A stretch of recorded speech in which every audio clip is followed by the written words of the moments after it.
Good evening. The opinions and statements voiced by our guests do not necessarily reflect the opinions of this network. Enjoy the shows.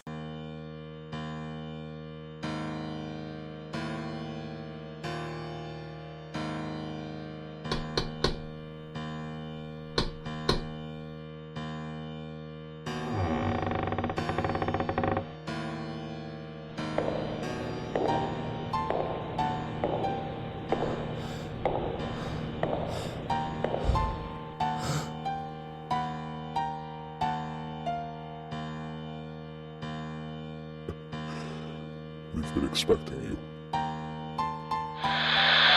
Monday, time for our maven of the supernatural, Denise Pridemore. This is the Paranormal Pride. Join to listen and chat live on WBHM-DB.com or Spreaker app. Search WBHM-DB every Monday at 7 p.m. Central for your supernatural paranormal fix. Welcome to the Paranormal Pride, where the show is about the guest and the listener.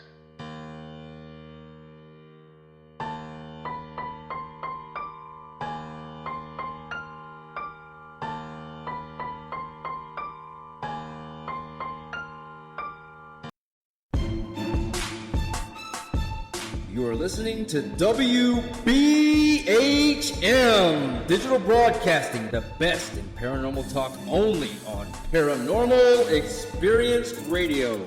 Broadcasting live out of Birmingham, Alabama.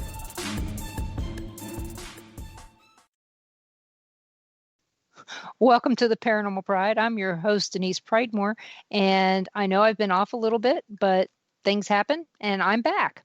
So I'd like to welcome our guest tonight, Becky Ray. She's been on before, a long time ago, but I'd like for you guys to say hi and go out there and follow her pages. She's got ghostagogo.com and ghostagogo on Facebook. And Becky, long story short is, we met Becky when we first started being volunteers in Atchison. Correct, yes. And we followed her around, and she followed us around throughout all these places. And we are cat people too. Absolutely. And I like the fact that she had a very interesting day job. Other people may not find it interesting. I think being a librarian is interesting. It's awesome. Well, you got all this stuff with yes. you. And I knew you had a book in you. I knew that back then. And that's been, 10 years? That's got to be 10 years ago. At least 10 years, yeah. And Becky showed us a lot of things that really helped us when we, she couldn't do the tours anymore for the Haunted Hop because she had knee surgery. Yep. And so the chamber just threw me and Ron at it. And so we did learn a lot from Becky at that time. I'll tell you, Becky, I still never got those trolley tours down. They're tough. It was, especially when you're standing backwards. Same. Yeah, you're standing backwards, and it's never the same twice. No, and of course we always had the driver that we always had was I can't remember her name right now off the top of my head. She hit all the curbs. I remember that much. Yeah. Not only did she hit the curbs, one time. You weren't there, but she backed into a telephone pole by the McIntyre Villa while we had all these people. Surprise me. But the thing is she always begged to do the Haunted Hops. Yeah. She wanted to do, but so we ended up better than with Larry, because with Larry would sideswipe cars. So I'm thinking at least an inanimate telephone pole that you're not really doing any damage to isn't that bad. Not as or big even as insurance claim. Oh, well, I don't know how many times they worked on those trolleys because of accidents. Oh yeah. But and those roads are narrow. Yes. And people were parking on both Always sides. parked on the curbs on both sides. So, but yeah, it was an amazing time to be part of all that. And like I said, I thank you so much for that. And because of you, we also met Kansas City Paranormal. Right. Yes. And we're still friends with Jan and Stephanie. That's great. And I'm still friends with James as well. Excellent. Of course, you can't go wrong. I mean, James Myers. That was my grandfather's name. Oh, yeah? And And what was strange is when I met James, I told him, yeah, my grandfather, that was his name. And he goes, really? And I go, yeah. I said, he's the guy who murdered my dad. And he was like, what? What? And James, after that, of course, he remembers that every time. Yeah, I bet. Same name as this guy that was a murderer. And so it was funny. But like I said, we met a lot of people kind of through you. Mm-hmm. And then because when we met you, it was when we were first getting started in doing tours and all that stuff. So you've always been had my heart because of that. And you always treated us not like we didn't know anything, but like we were an important part of your team. Well, you absolutely were. I mean, having you guys there was invaluable. I mean, that they would expect, but in years before you guys were there were times they would expect me to do all that by myself. And that is a challenge. Oh, yeah. Well, that was when we had that other, we had 3 different bosses during the time that we worked there. When you were there, it was Jan. Right. And then right after it was Angie. And then eventually Angie Maria. was there my last year. Yeah. I never did it. Angie was great. Mm-hmm. She basically, she's the one that let us open up the whole house during regular tours to where people would want to come and do the haunted hop or do an investigation or even, stay the night themselves and rent the house, and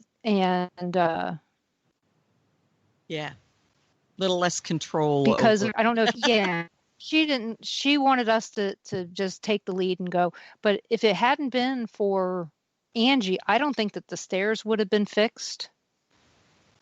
And that was a problem. There were so many problems. It was. Well, how about the year we didn't have water? That was fun.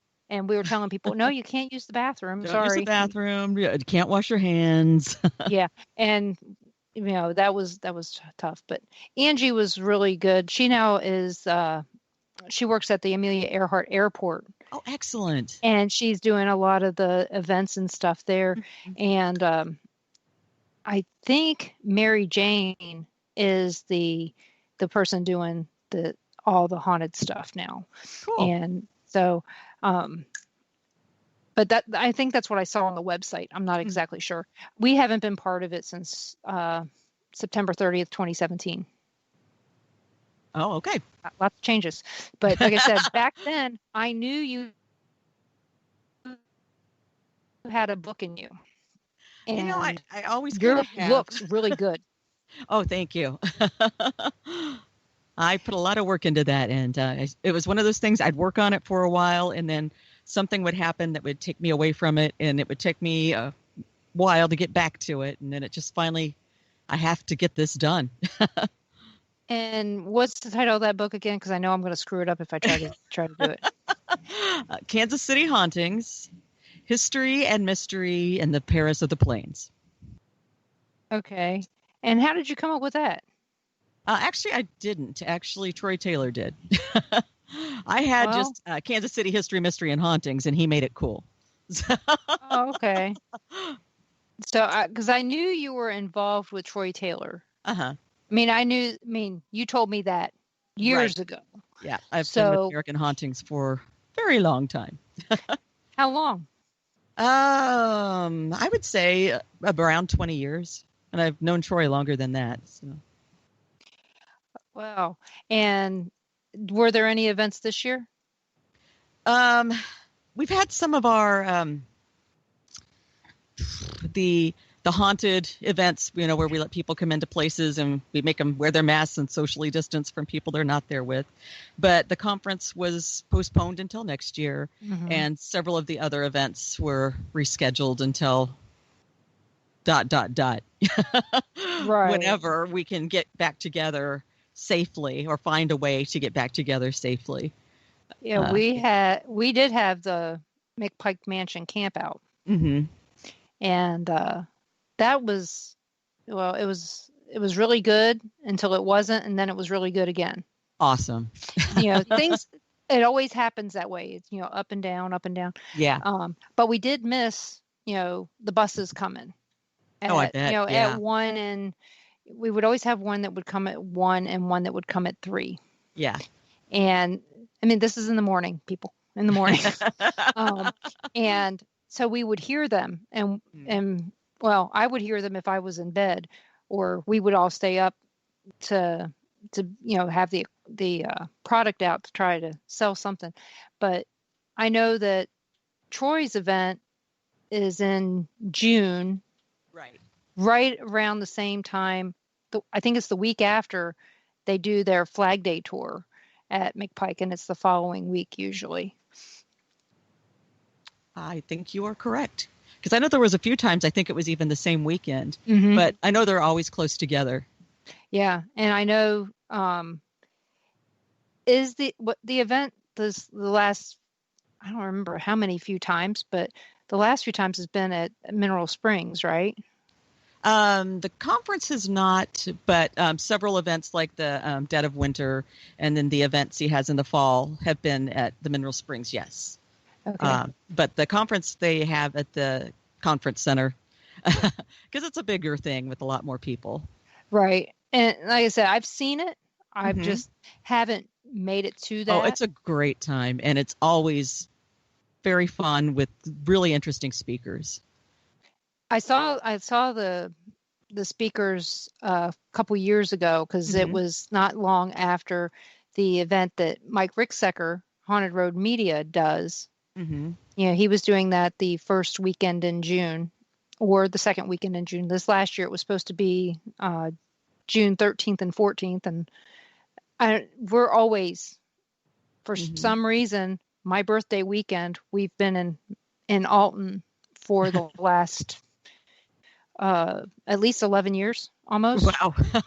Well, because they used to do the summer camp out with the families, and so we went and we volunteered for that. But back 5 years ago, she stopped doing them when Ron and I were the only ones that showed up and paid. Oh. And that's an issue. That's when but it wasn't. You want to know why? I ended up having the most awesome 50th birthday party ever. Oh, yeah? With some people that I didn't, we never really get to visit because we're always working.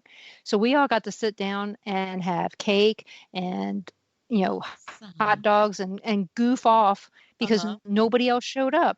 So we made a really good time out of a not so great situation. Yeah. And we still camped out. All the people, all the volunteers that showed up, we just all camped out and had a great time.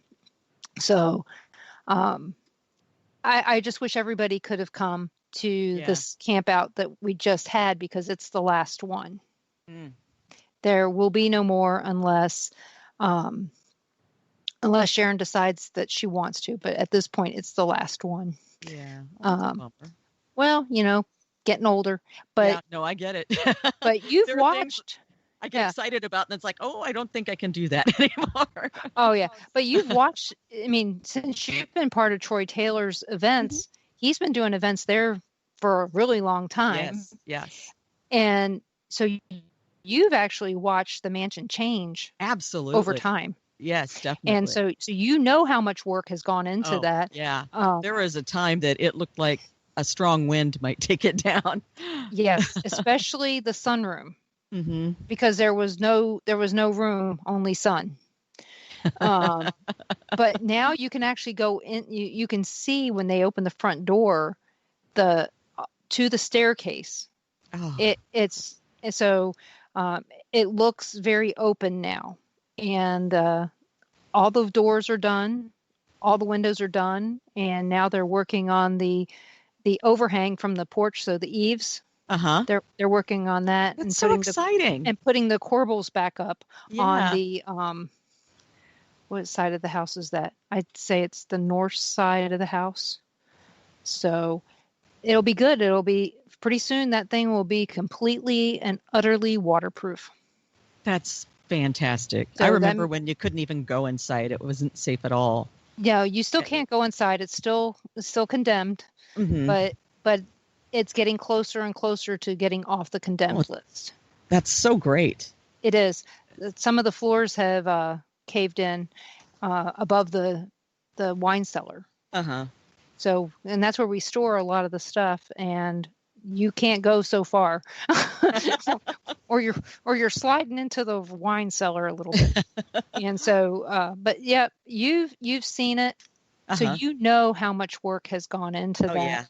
Yeah. And it is just amazing to see that. And I wish every place that could be saved. Right. I think it's a matter of the right people with the dedication. Because I think some people, their eyes are bigger than their wallets. They're not thinking realistically. They think, I'll get this and fix it. And then they get it and it just gets worse because they lose it. And, it's just been really great for McPike that the right people have been there for it. Yeah. And I know you've heard Sharon talk about when they bought it and how Amanda was going to eat, bread and water. Now they only have bread and water on Wednesdays and things like that. Right. Amanda was actually at the event this time. Oh, She's always been working, so she never got to actually be at the event. So for her, it was good for her to see how much work goes into it, and that her parents aren't just left there to flounder. She did not realize how much work any of us did. Mm-hmm. And like me and Ron, we put up all these tents, not just ours, but if somebody has a problem, we're helping them. Yeah. Yeah. And so, but like I said, Amanda did not realize how much work actually went into it. So I was glad she at least got to see the last one to see what we've been working on. Been going on through the years. Well, Ira's always there. I don't know if you know who Ira is, but it's Sharon's grandson. Okay. We've known him at this point since he was just started walking. Oh, neat. And I mean, I can't even believe that, when you think about it. It's just like you. I can't believe how long we've known you, and we never see each other, and you just live right in town. But which metropolitan library do you work at? I work for the Mid-Continent Public Library System. That's what I meant. Yeah. I'm out at the Buckner branch. All the way out in the suburb of the suburb. Well, but it's kind of neat out there because you really see a community that has a need for the library. They don't have a community center or anything, so the library has kind of been that for them. And this whole COVID thing has been, I think, pretty rough. Yeah, I know it definitely has, because for Lewisburg, that's how ours is. Yeah. And I know you have friends that live down here besides us. Mm-hmm. So I know you've been down here. So our library's kind of small. But it is a big part of our community. And in fact, we actually spoke to the library patrons on October 4th at the park across the street from our house. Oh, neat. I don't know why they picked the park, other than I said, well, we live right across the street from it. They wanted to make sure you were there. Oh, yeah. Oh, look, there's people over there. We should go see what they're doing. And it was fun, other than the fact that there wasn't very many people that showed up because there was another event going on the same night. Yeah. But they didn't know. With it being an election year, there's all kinds of events going on that not everybody can keep track of. Yeah. And speaking of election year, everybody who hasn't voted needs to be prepared to go vote tomorrow, and to be prepared in Kansas City anyway to wait in line. Yes. If you come early in the morning, it's going to be chilly, but later on it's going to be sunny and 70. So just be prepared for that. As long as you're in line by 7, they can't turn you away. That's right. So we have to find a way to get you into the building. Oh, so Ron and I are working the election in Miami County. So, but yeah, you've got, as long as you're there by 7, we can't kick you out. We'll have to find a way to social distance you inside of whatever building you're in. And, that's it, but just bring your patience, and do not wear any electioneering gear. Like, don't wear your Trump shirt, don't wear your Trump hat, don't wear your Biden shirt, don't wear your Sharice Davids, whatever. Don't wear it, because we're going to make you turn it right side out or at right side in, and your other stuff's going to go in the car. It's the way it's going to be. But at that, reason I said that was because we're coming to break. So remember, everybody, vote tomorrow. You're listening to WBHM You're listening to WBHM-DB.com, and we will be back in just a couple minutes.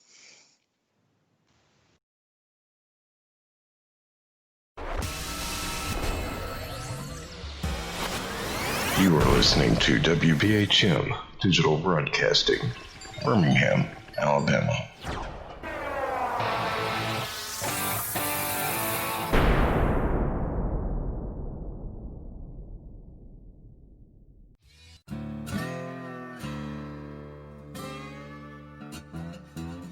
Oh, come on. I'm Southern, but... Nope. That'll do. Hello. I am Kat Hobson, host of Paranormal Experience here on WBHM Digital Broadcasting out of Birmingham, Alabama. I enjoy having guests from all areas of the paranormal, from ghosts to ufology to cryptids and beyond. You'll find some of the best researchers in their fields bringing you some great information. Join me on Wednesday nights from 8 to 10 p. Eastern here on WBHM Digital Broadcasting.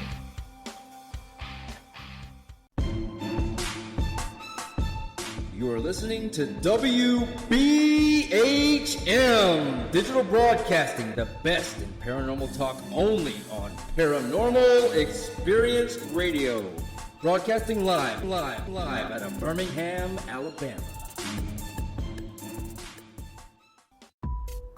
Since 1948, Fate Magazine has brought you reports of the strange and unknown, all of them true. Fate Radio is carrying on that tradition, bringing you the unusual, macabre, strange, and bizarre. Join host Kat Hobson Sunday nights from 8 to 10 p.m. Eastern on WBHM Digital Broadcasting.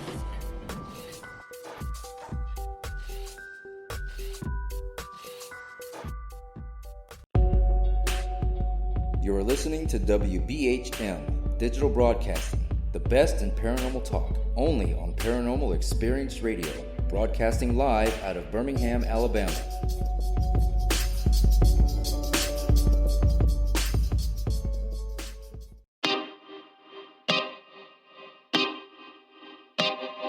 This is Jason Bland, host of Midwest Paranormal Presents Paranormal Soup, where we stream live as a webcast every Sunday night, 11 p.m. to 2 a.m. Eastern, with guests who will blow your mind. Live ghost box sessions where you can call into the show to see if the spirits will talk to you, and the world wide web of weird with the latest in paranormal news and evidence.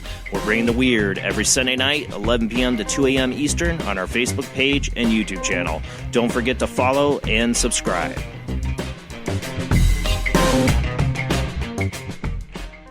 Thank you for listening to WBHM Digital Broadcasting out of Birmingham, Alabama. The time is 23 minutes after the hour.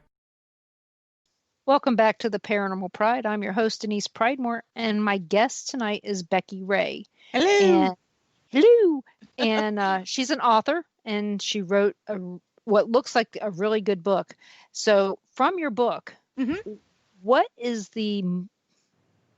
what story would you say sticks out the most in your book? Oh, boy. There's some good ones in there. There was some that I didn't even know till I started digging into them, and I was like, wow, this is fascinating. But probably the one, man, that's tough. I would say, if I were to pick one, probably the hotel president and the story about room 1046. I think I've heard that in a long, long time ago, but I haven't heard anything about it in years. So yeah, can you give us a little synopsis or a little taste of it? I can give you a synopsis of it. The Hotel President has been around for a while. It's an awesome place, and it's a hotel, obviously. Mm-hmm. And I know a lot of podcasts have covered this story, and a lot of people think they've cracked the mystery, but it's still an unsolved case. And it was in 1935.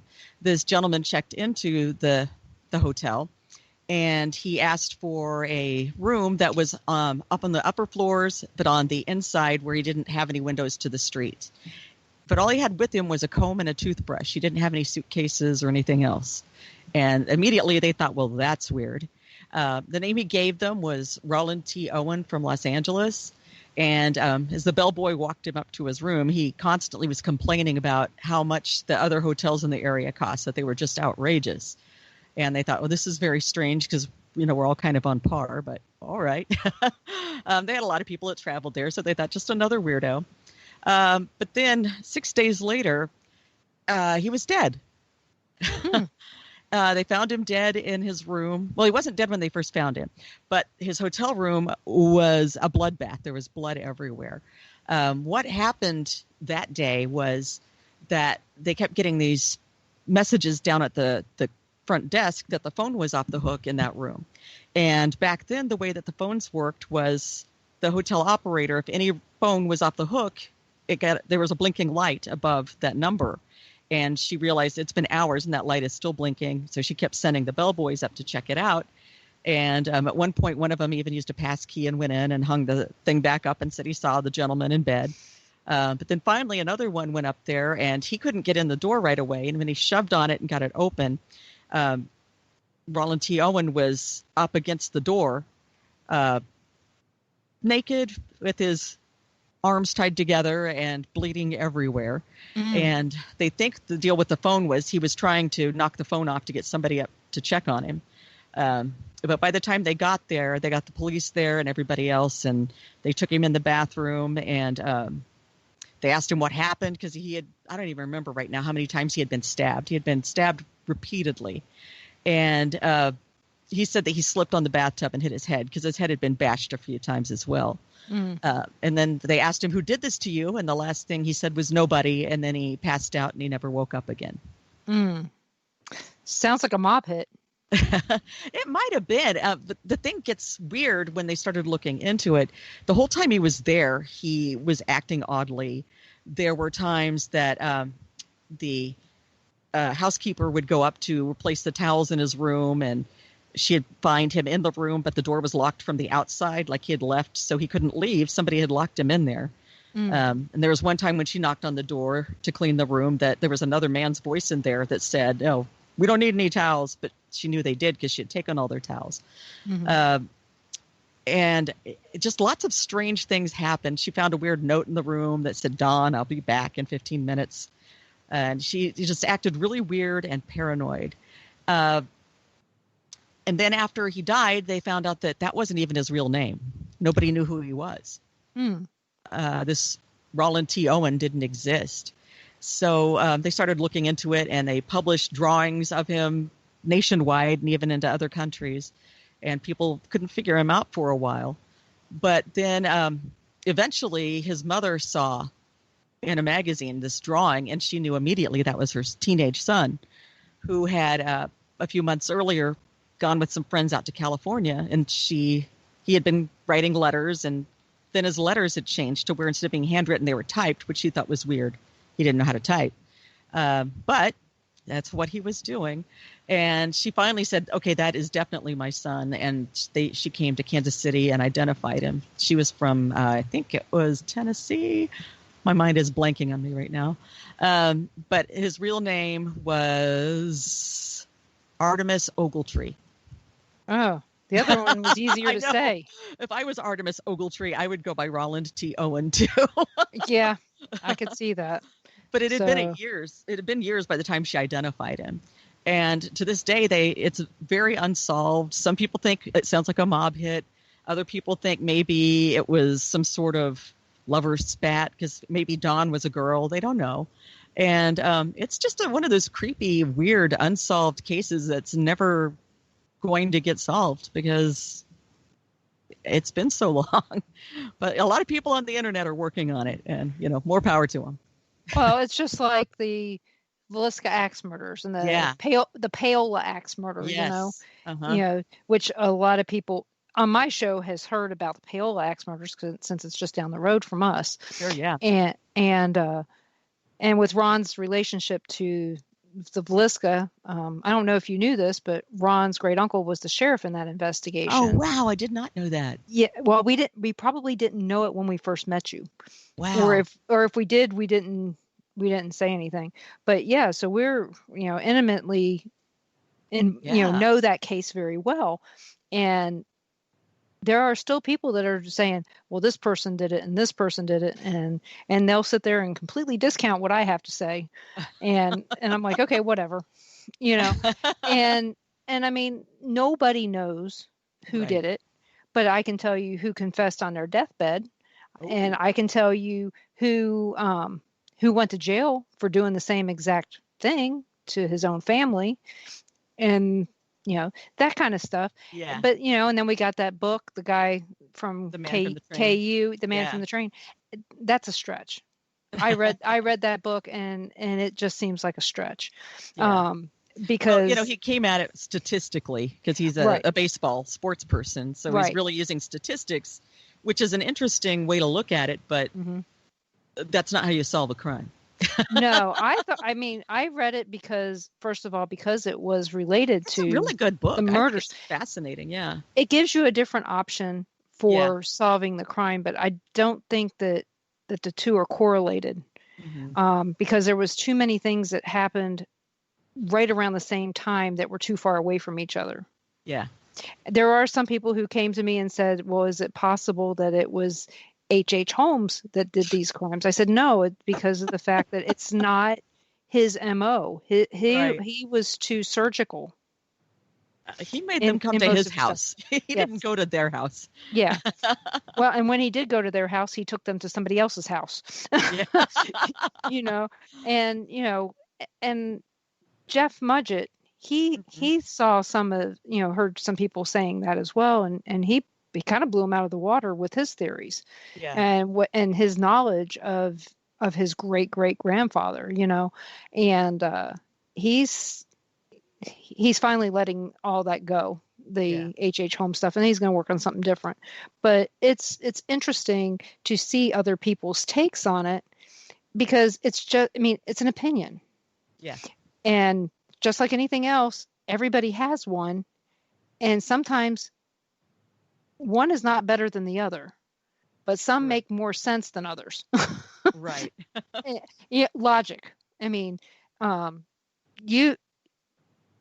After we first met and we started doing the tours, I eventually turned those tours into making people think about what, they'd come to us. And I know they did this to you for years. Was there really a Sally? And it's like, no. And they go, how do you know that? I said, because I looked at every death record from 1905 to 1907, and there's nobody that died from a botched appendectomy in this house. Right. Yeah. Or in the house next door, and nothing that he signed on a death certificate for the Dr. C.H. Finney signed on, or C.C. Finney. Nothing he signed. And, we went through all this. I have probably more than enough material to write a book on the Sally house, just on the facts, not the, probably more than enough to write it on the legends too. But the legends, to me, I don't know about you, but the facts are just much more interesting than the legends. I find that about a lot of places. The legends people don't want to let go of just aren't that good. And the truth is so much more disturbing and interesting than what people want to believe. And it's, come on, the creepy stuff's over here and the truth. Yeah. And I know knowing you, that you went more into, you probably went into some of the legend just to give some area for people to look at, and then you went straight into the facts and explained these are the things. Like I said, I haven't read the book, but I will read it because I have a whole collection of Kansas City books. Right on. And I like I said, knowing you, I know that you would have gone into the facts, and since you have access to a lot of that just during your normal work day. But when you were doing the research during the book, for the book, what did you find was your best source? Old newspapers, even though they're not necessarily reliable, because even back then they didn't always get everything right. And sometimes even the same newspaper, one day it would say it happened this way. The next day it'd say, oops, no, it was this way. And the next day, no, we were back to this way. But really, the old newspapers had a lot of insight and a lot of interviews, which really were good for me. They helped me out a lot. And then, of course, just talking to people familiar with the locations and some people who've had experiences and then trying to match their experiences up with factual things that happened there was pretty fun. Like a puzzle. Yeah. Well, I mean, a lot of times, for example, there was 2 different newspapers in this town. Mm-hmm. And they, not this town that I live in, but in a town, and it had 2 obituaries for the same person, had them living in 2 different places. See? And I mean, they were a week apart. So maybe they moved during the funeral. I don't know, but they had a forwarding address. Yeah. And I mean, and I showed this to people and they're like, really? How in the heck? I said, yeah, one of these places is just, a block and a half down the street. And the other one is 7 blocks north, Yeah. So you tell me, where did this person live when they died? I said, until you find a directory, you're not going to know, because I find old directories are very helpful. Yes. They're great for many things. They're good if you're doing genealogy, but especially if you're looking for people that were in the area when something might have happened, or who was living there when these events allegedly happened. And are there any other resources out there for people that are trying to find facts? Oh, I'm sure there are. That you used? That I used? Well, on some of them, I used tax records to see who was the property owner. That helped a lot about clarifying, who was the actual owner of a location. And then a lot of places on the historical buildings, they keep their own histories. And there was a couple of them that I found some things that they had put out as marketing materials back in the 60s and 70s about the history that were really great to read through, because there was information in there that the people there now didn't know. It's like, oh, this is awesome. Yeah, I found that with one of the haunted restaurants. They actually had their history on the back of their menu. See, that's great. And most people would read it and then they would forget it. And it made it very helpful, when you went on a tour, if you had some of that information with you and somebody would ask you a question, and say, right here, see this menu? It's not disposable either. But it's always interesting where factual information can come from. Right. Yeah. There's so many places. I'm just drawing a blank right now, but the library has all these databases that were really great too. I did use a lot of genealogy databases to track down family members and see, who all was on the census that year as being at that location. And there's just lots of, if you know where to look, a lot of good places to dig. There was, I know I used to use the library over on Blue Ridge when we lived in Kansas City, Missouri, in Robindy. And I would go up there, and I remember the librarian could send me to almost anything. She'd bring me the right microfiche, snap it and have it loaded. And it was like, wow, that was fast. But I always thought, again, back to, I think you have a great job. I would love to do that, because of the fact that you've got all this knowledge right at your fingertips. Just a matter of pulling it up and going, this is it. Yeah. And I don't think I'd leave work, but I know a lot of this stuff is available online now too. But you still have to have your library card to get to it. Yeah. Yeah. That's, people think, well, I've got Google, I don't need the library. And it's like, oh, you don't even know how much you're missing out on, because not everything is on Google. There is so much information that you can only get from the library. Right. And even though we've got the online databases now, you still need your library card to access it. So. Oh yeah, they had. I know our library here. They told me you can get access to all these things, and we can print it off for you as well. But you still need that library card to utilize it, because the librarian here, after I talked to them, she said, we have, there's supposedly a lot of haunted locations in Lewisburg. She goes, I would love it to see you write a book about all this. Because we had a murder in Lewisburg in 1912. I don't know if you know that. Interesting. And the book was written in the 1990s by a previous mayor. Those previous mayors sometimes take some liberties, but they wrote a book, and it's called Tongues on Fire. Okay. And it's so, I read quite a bit of the book, and it's like, yeah, it's interesting, but he took all of his facts from the different newspapers, and he says, this newspaper said this and this newspaper said this, but the consensus in town was this, Yeah. And so it's actually a very hard book to read, but the information is very handy because that house is still standing where this murder happened. Oh, fascinating. And not only that, our downtown burned, and we have some of the buildings left. And I went into one of our buildings here, and I had told them I was picking up food, and it's a bar, so they kind of look at you like, you're drunk. I told them about a spirit that they had there, and one of the waitresses there actually babysat my youngest at one time with her parents down the street, and she goes, "You're right, I've seen her." It was a woman that I was seeing, and she's like, "How did you know?" And it's like, "Well, she's standing right there. I mean, I don't have to know anything. She's standing right there. She's not talking to me, but she's there." And so they did not know that they're, well, the waitresses knew, the owners didn't. It used to be our hometown pizza. It's now been like 3 different bars, keeps going out of business. So there's got to be something. Yeah. And, but when I was reading that book, it put some things in perspective of how Lewisburg used to be back in the 1880s.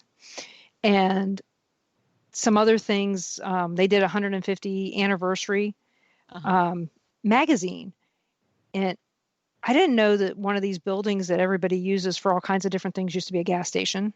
Oh, interesting. Yes. It used to be a Skelly gas station. I didn't know. But then the little roundhouse that's behind our house, which is a town landmark that they keep moving around. Somebody said something about it to us, and I said, well, my ex-son-in-law's grandfather used to own it when it was a gas station. And they looked at me like, we don't have that in here. I said, well, that's what he told us. I mean, and I gave him the name, and they were like, yeah, he did own it. And I was like, well, it was a gas station then, or it was a car lot. It was the building used for a car lot at one time. Yeah. Now it's just a pain in the butt in my back near my backyard. But you know what? We're at our next break. Everybody, you're listening to WBHM-DB.com. I'll be back with Becky Ray in just a couple minutes. You're listening to WBHM Digital Broadcasting, the best in paranormal talk, only on Paranormal Experience Radio, broadcasting live out of Birmingham, Alabama.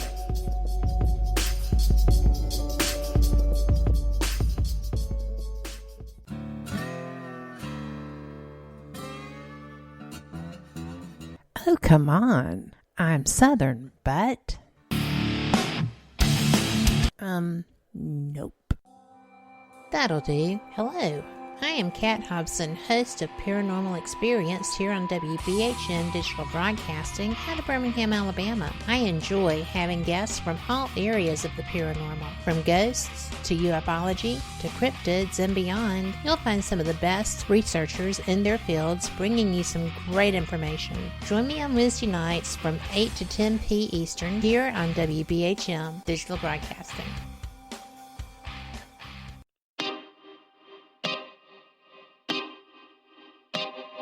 This is Jason Bland, host of Midwest Paranormal Presents Paranormal Soup, where we stream live as a webcast every Sunday night, 11 p.m. to 2 a.m. Eastern, with guests who will blow your mind. Live ghost box sessions where you can call into the show to see if the spirits will talk to you, and the world wide web of weird with the latest in paranormal news and evidence. We're bringing the weird every Sunday night, 11 p.m. to 2 a.m. Eastern on our Facebook page and YouTube channel. Don't forget to follow and subscribe.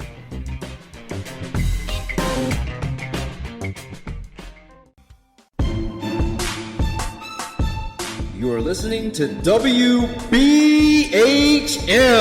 Digital Broadcasting, the best in paranormal talk only on Paranormal Experience Radio.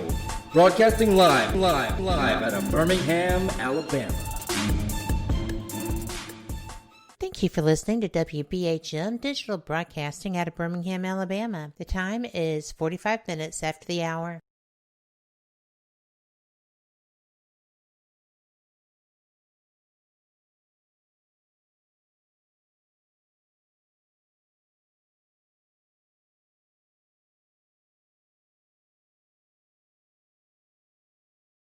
Welcome back to the Paranormal Pride. I'm your host, Denise Pridemore, and my guest is Becky Ray. She is an author and a librarian here in Kansas City area, and she's also a cat lover.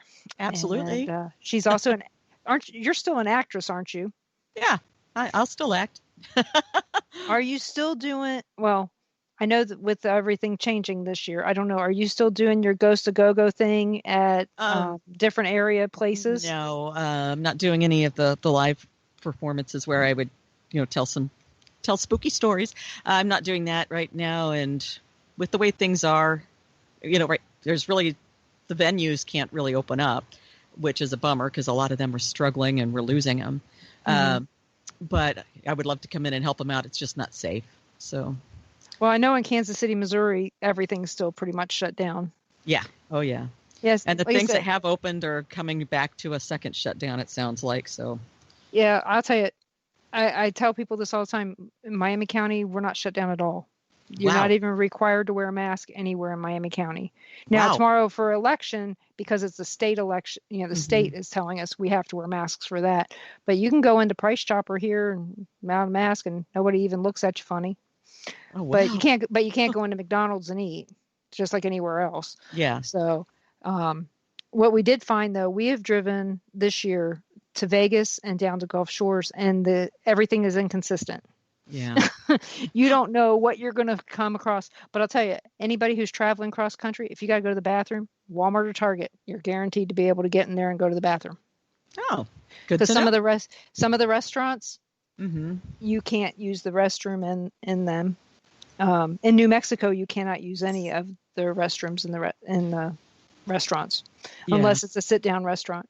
Like I said, it's weird when you're going across the different states. Arkansas, you bet there's signs on doors saying if you're not wearing a mask, we're not serving you. Yeah. So no mask, no service. And I guess they don't care if you wear pants or shirts anymore as long as you got a mask on. Well, it's all about what's the priorities? Word? Priorities. I was thinking of being sanitary, not spreading disease. Who'd have thunk? But yeah, I mean, a year ago, no way would I have even fathomed this. And even in March and April, when our first shut down, I really thought this will be over by June. Oh, this will be done by Halloween, and it's not. And it's sounding like we're going to have another year of it, and it's just scary. Yeah, I'm actually home on quarantine right now because I've got a third-party exposure, and it's terrifying. Oh, well, what type blood? Do you have O positive blood? No, I'm A positive. So am I. So my husband, Ron's O positive. Ron's been hitting every Walmart for his job and all this stuff. He has, if anybody was going to get it, it'd have been him. But, and then our kids in Vegas, nobody's gotten it there. That lives there. So, and like I said, we've been all across the country this year with different things, and we're staying away. I mean, that's why we're driving, so we can stay away from people. Right. And because we couldn't go to Vegas and see our pregnant daughter if we were sick. Yeah. So we definitely had to stay away from everybody. But I'll tell you, Gulf Shores, hardly anybody was wearing masks down there. It's so scary to me. Well, you figure you're outside most of the time, so it's not really a big deal. And the shops, it's off season during the week. During the week, it's really kind of empty. Sure. So we didn't really run into any people, but we kept putting our masks on and people kept looking at us like, what in the heck are you doing? But you don't know because everything's inconsistent. Yeah. So the only thing consistent is every McDonald's you cannot eat in. Every Burger King you cannot eat in. That's about it. That's the only consistency we've seen. Even before this, I was not big on going into fast food places. I was always the one, can't we just drive through? Yeah, I never liked going in. Uh-huh. They just remodeled our McDonald's and it looks really nice. Kind of was set up for social distancing when they upgraded it Yeah. a year ago. It's just there's just not many places in there to eat, and with the Cider Fest, it's been a nut house down here. So we usually go out of town during the Cider Fest type stuff because it's when I say madhouse, that's kind of downplaying it. So if you haven't been out to the Lewisburg cider mill in years, it's changed. It Really? is, there's no place to park. It's dangerous driving across 68 because somebody's going to rear end you at the cider mill. And now with the Cedar Cove, people have been coming down, since the shutdown. Cedar Cove has been a madhouse out there to see the lions and the tigers and the wolves and stuff. So I've never seen this many people in our town. So Christmas tree season's coming, or I guess we're going to see them too. So if you're looking for a Christmas tree, there's like 5 farms down here. But wow. why would you come here when you've got the really nice one down there in Kansas City, Missouri, down by Raytown Road? Yeah. So I don't even know if you know where that one is, but it's not far from Longview College. With my cats, we gave up on having a tree. Yeah, we did too. Our last few trees. Decorate a pole. Yeah, decorate the cat tree. Exactly. So, they're going to tear everything off of it anyway. So. That's what we did. We got one of those little bitty 2-foot trees that are tree lit because the cats wouldn't get into that. But we had one cat that weighed about 14 pounds that would try to sleep in the limbs. I'm like, really? Or I'd come home from work and it'd be on the floor, and I'm like, and all the ornaments would be off of it. I'm like, okay, well, so can't have a tree, unless you put it in the playpen. I think mine would even figure that one out. They, eventually. So if we had it behind a locked door, they would probably have that lock picked by the time I got home. They're clever. Oh yeah. Do your cats? I mean, do you still have Susie? Susie and Simon. They're sisters. Yep. They're let's see, what are tortoiseshell cats, right? Susie is. Susie's half tortoiseshell, half orange tabby, and Simon's all orange tabby. But they're litter mates. So yeah, I think you got them about the time we met you. I think Probably. they were kittens back then. Probably. Do you think, this might be a strange question, I don't know if you can answer it. Do you think that cats and dogs are more in tune to the spirit world than sometimes we are? I do. And I'm one of those people that if I'm starting to get wigged out, I always look at how the animals are acting. If the animals are asleep or just doing their own thing, then I think, okay, it's just me. I'm just wigging myself out. But if they're like on alert, then I'm on alert. Because I definitely know they sense things before we do. Even weather changes. I had a cat when I lived in California that 24 hours before an earthquake would just freak out and just run around the house like a crazy cat. And always 24 hours later, there was an earthquake. And they just know things we don't. So I pay attention to that. I've seen that as well with some of my cats. Not all of them. Some. Some of them are just more interested in that nap than anything else. Yeah. But, I know that there have been different places where they, people have investigated with their animals. Yeah. And they put a lot of stock in how that animal acted at that time, like it wouldn't go into this room, or it put its tail between its legs and wouldn't move, or would just leave, run off. And when the dog normally wouldn't run off. Have you heard many stories about that type of stuff with people besides you? I have, people will bring it up and they'll say, hey, what do you think about this? And I'll say, I believe that. And I had a thing like that happen at the house I lived in when I was in college. I think it was my senior year in college. It had a 3-bedroom house, and I was living there with a friend and my brother. And my brother didn't move in right away. He came a couple months later, and there was one room that the cats would not go in. They would just stay at the doorway and look in the room, but they wouldn't go in the room. And so that's the room we gave my brother. Oh, why not? I'm that kind of sister. But yeah, even after, because he lived there for a while and then he moved out, and then we just kind of made it a room, like an office room that we both used. But even then, the cats would not come in there with us. They would just sit in the doorway and just like, no, you guys probably shouldn't be in there. Well, why not? That's what little brothers are. Little brothers, big brothers are guinea pigs. It was my sister. Them the ghost room. Yeah, it was my sister, my youngest sister.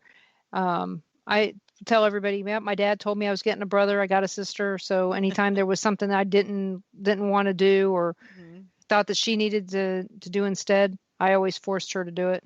There you go. Yep, you're supposed to be the boy, so you go. You're the brave one. Yeah, no, actually, I was the brave one, but no, it was more the I'm picking on you, so you got to do it my way. And so I was 5 years old or 4 years older. I should have had the only room. But no. So like I said, it was my way of just being a pain in the rear end to her, and I was for a really long time. But let somebody else do that. All about, Yeah, but let somebody else do it to her and watch them pay. And I guarantee you're the same way with your brother.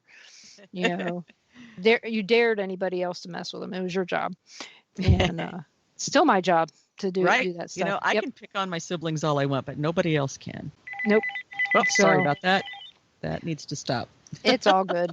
So, in your book, where can you get your book? You can get my book just about anywhere. They have it at Amazon, or you can get it from AmericanHauntingsInc.com. Or if you want to get a signed copy, you can buy it from my website at ghostagogo.com/book. And I would prefer you bought it from me because then I get more money. Oh, well, that works out. But, hey, I didn't write it to make money. I wrote it for people to read it. So I think the libraries are even have it. So check it out from the library. Just read it. Oh, yeah, I'm definitely going to read it.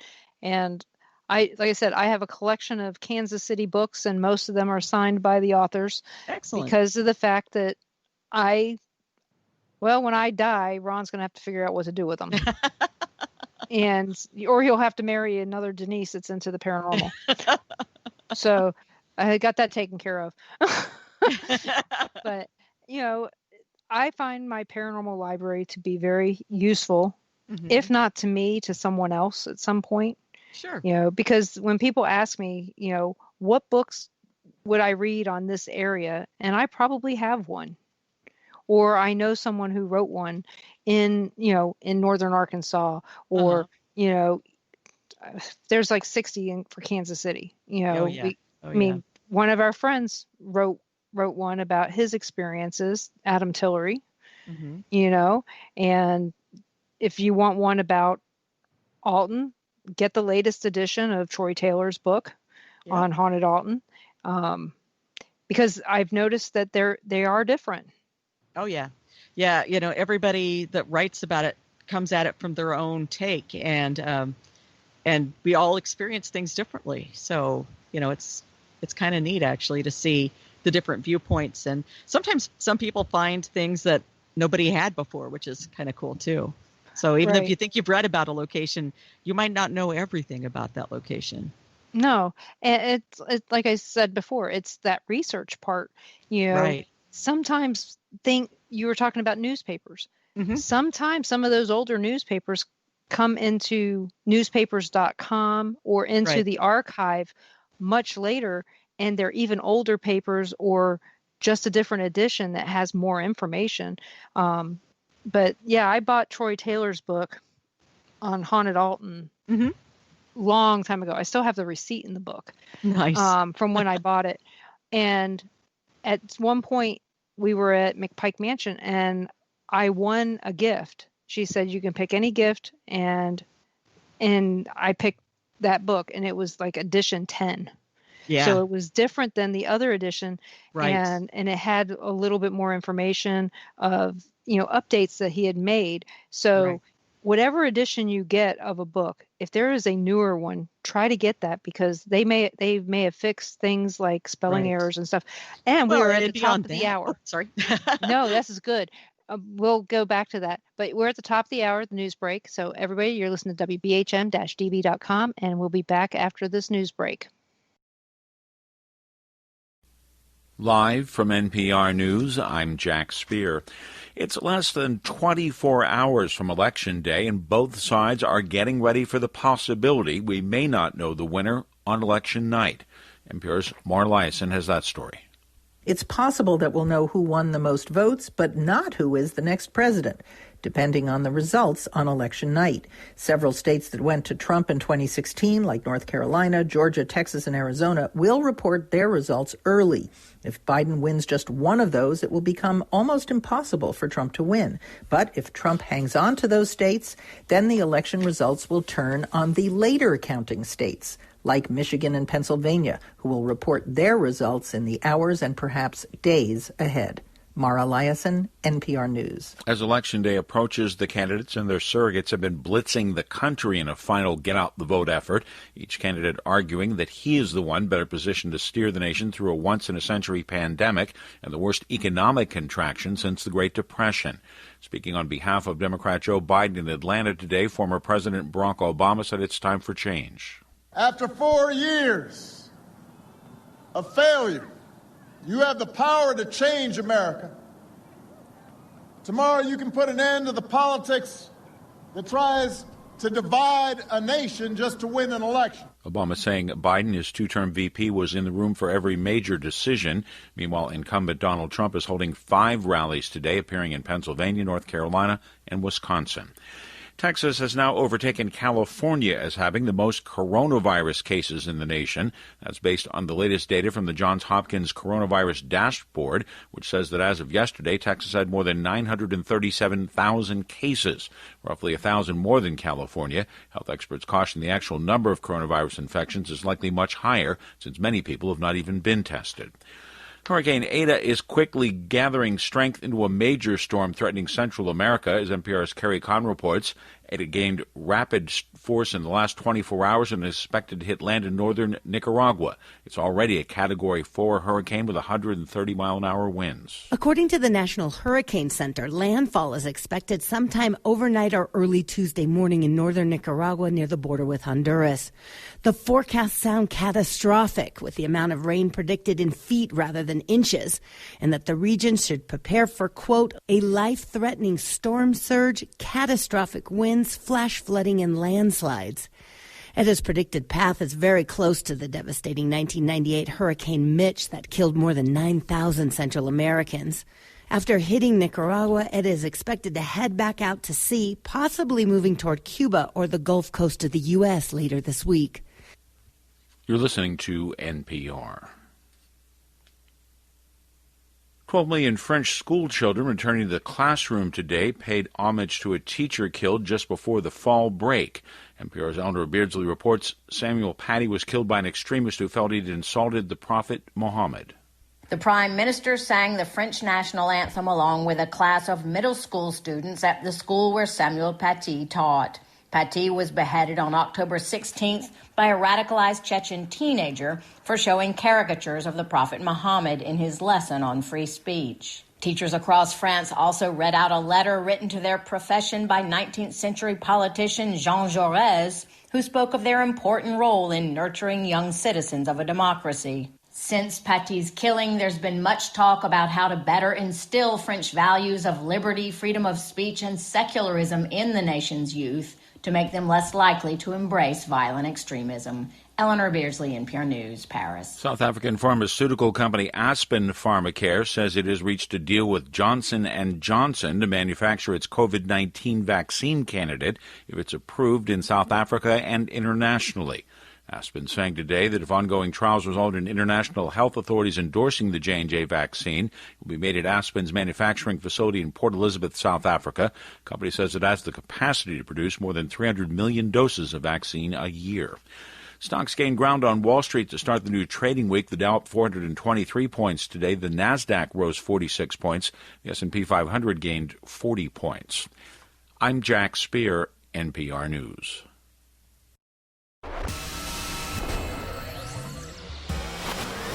You are listening to WBHM Digital Broadcasting, Birmingham, Alabama.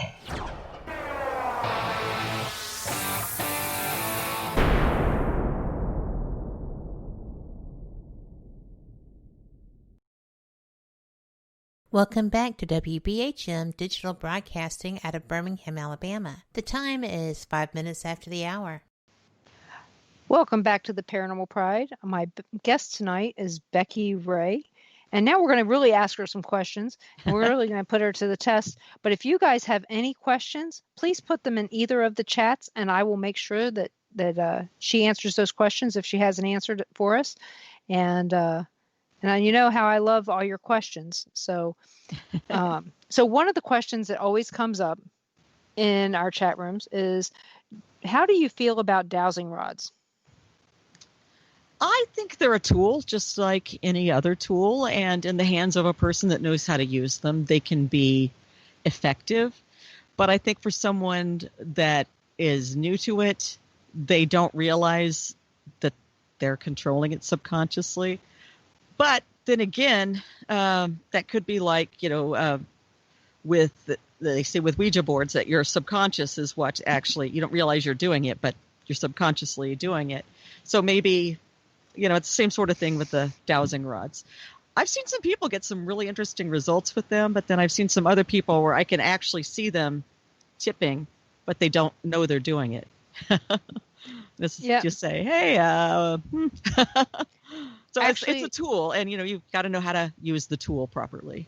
I have seen some people that do that without even realizing it. I've stopped. I have a collection of them, but I don't really use them very much because I already know the answer usually. Yeah. So why waste my time? Yeah. Usually dowsing rods are for somebody else to see what I'm seeing or hearing, but other than that, do you believe that they can be used to find things? I do, because that's actually how I first heard of them. My grandfather I think he called it witching. He'd go get a Y-shaped tree branch, and he would use that to figure out where to dig for water, to dig a well. And he always did it. Yep. Called water witching. I remember that. And one of my family members on Moonshiners. Tim is my cousin, distantly, and he actually used them to find water in Virginia for the distillery. And it was a little deeper than he would have liked, but he didn't try to find out how deep he had to go, but they did find water. So that's good. I know that a friend of ours, Gary, he has used them to find unmarked graves and some other things as well. But I will tell you, you cannot use a dowsing rod to find a dowsing rod. Because I lost one in Springfield, Missouri, and I guarantee that the poor guy mowing the graveyard really pretty irritated when he found it.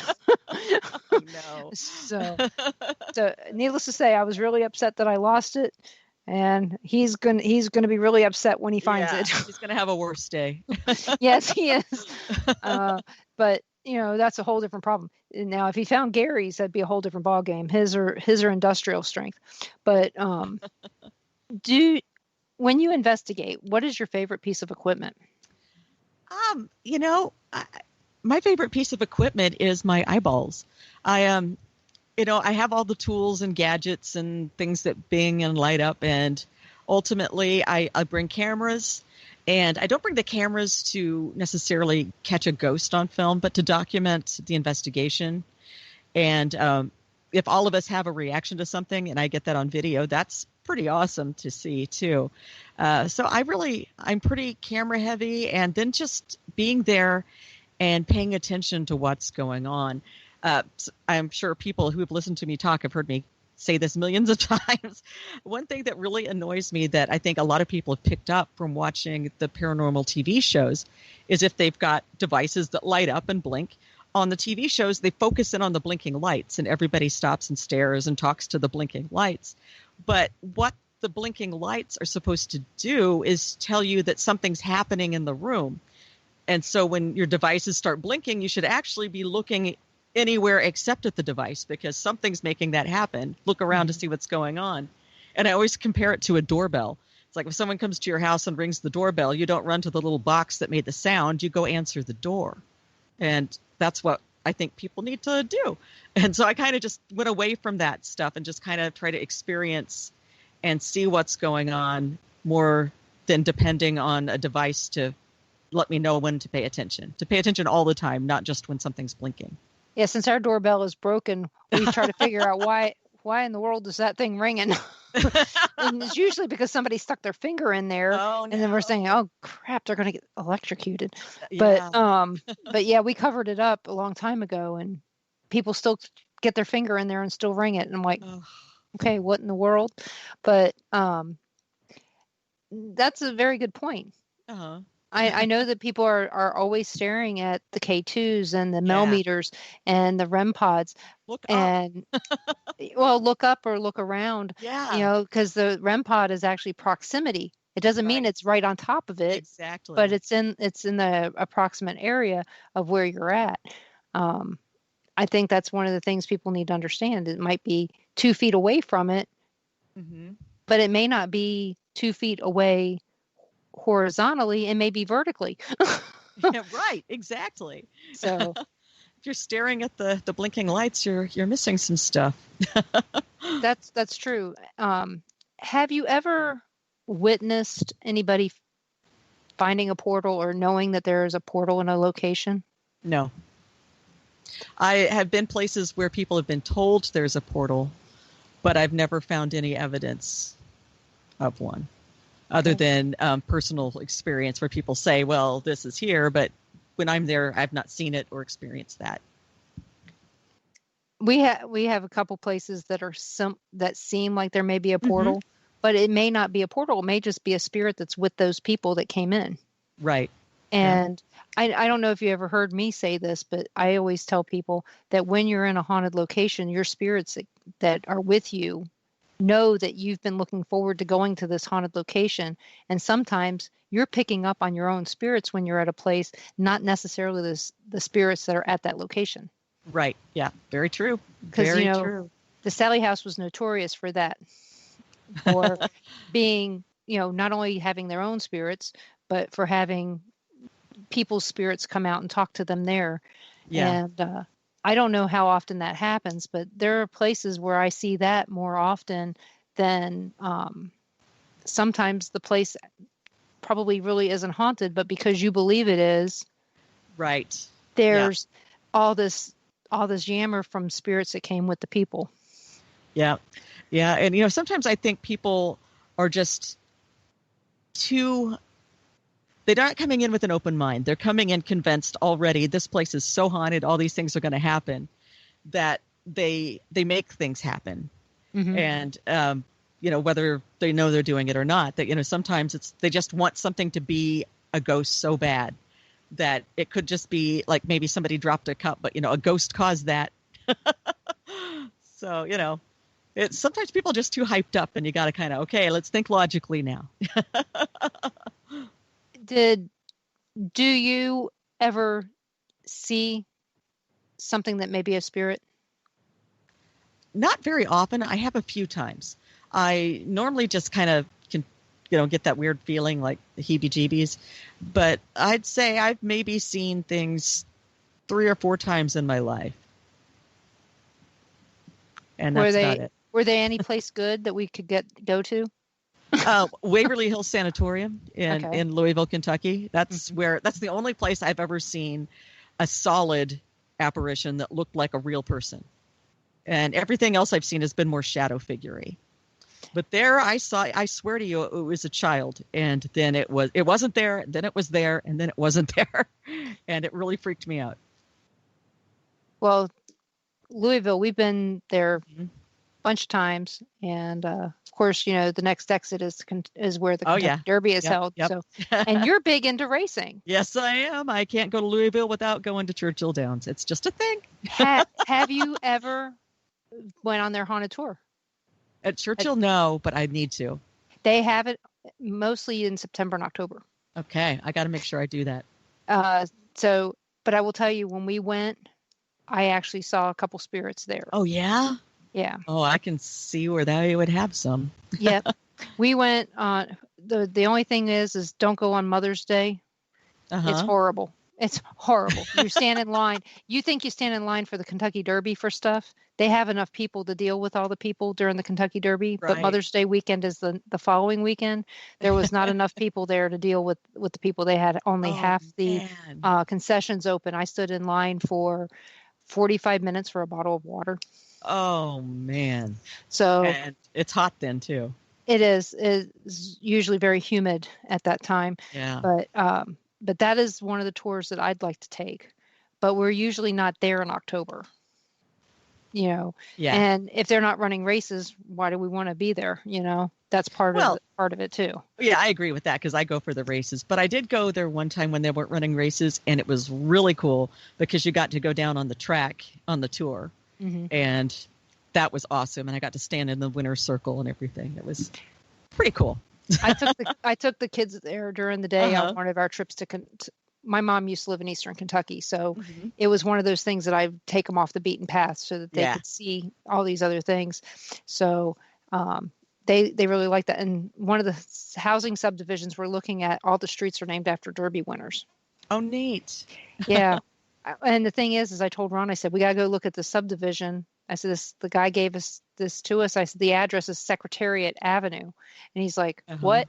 And then apparently there's Alley Dar Loop and a whole bunch of other other names. I don't know what all they're going to be because it's a new subdivision. But I told Ron, I said, I can't wait to see which other names that they've come up with for it. But yep, it's kind of neat, because Ron and you had that in common. Yep. So are you looking forward to this weekend with the Breeders' Cup? I am. Do you have a winner in mind?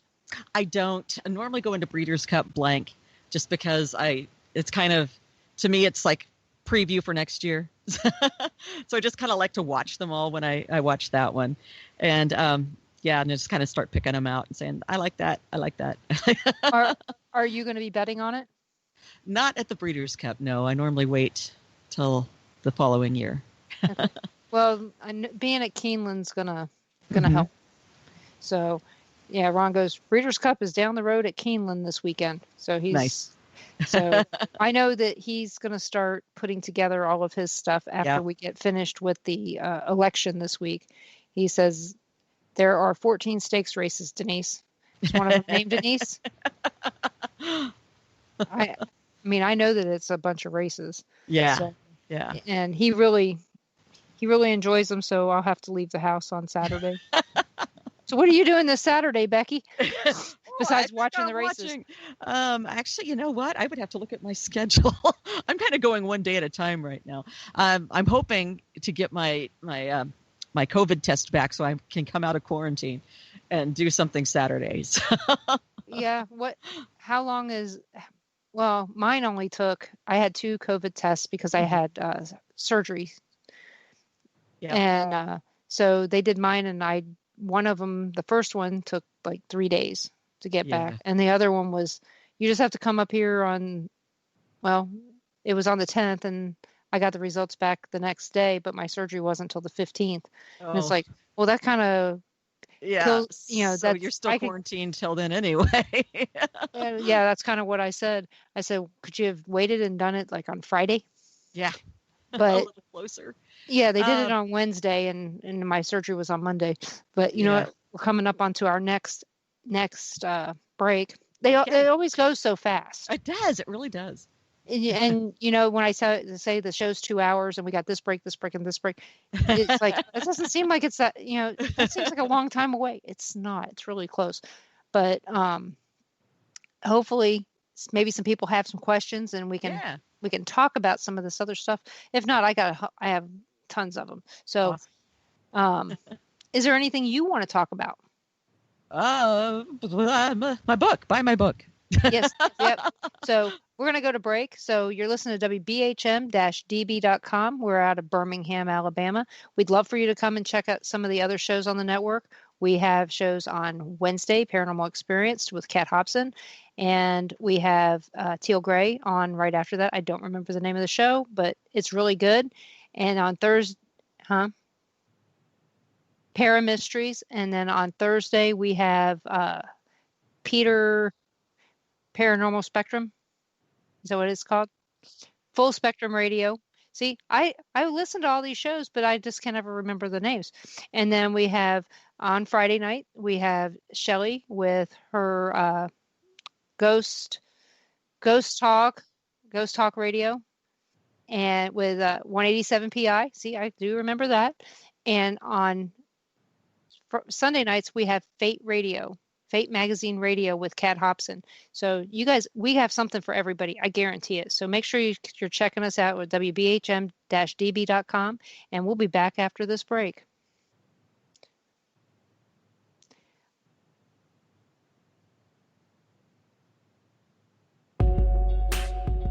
You're listening to WBHM Digital Broadcasting, the best in paranormal talk, only on Paranormal Experience Radio, broadcasting live out of Birmingham, Alabama.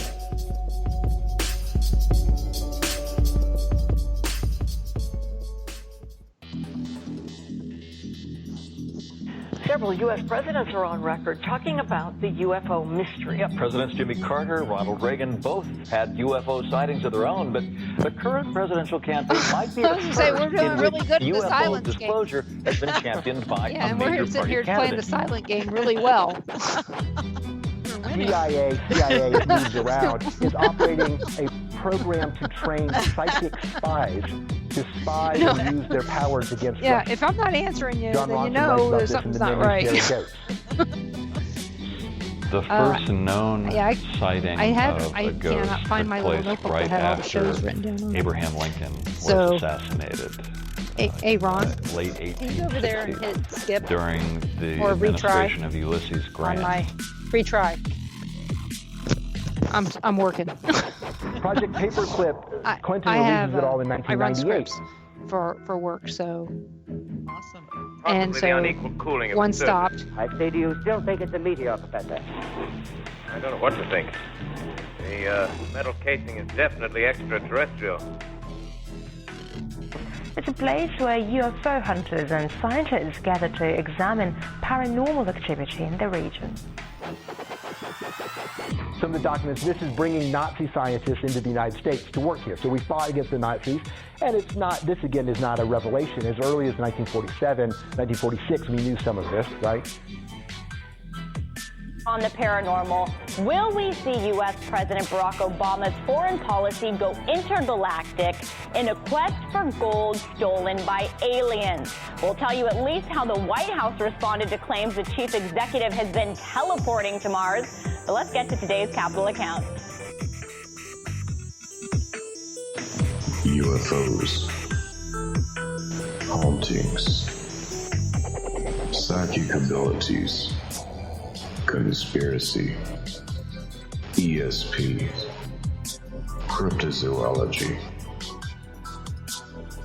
There are many things that remain unexplained in the inexplicable world around us, and we're talking about them here, looking for answers on WBHM Digital Broadcasting, Birmingham, Alabama.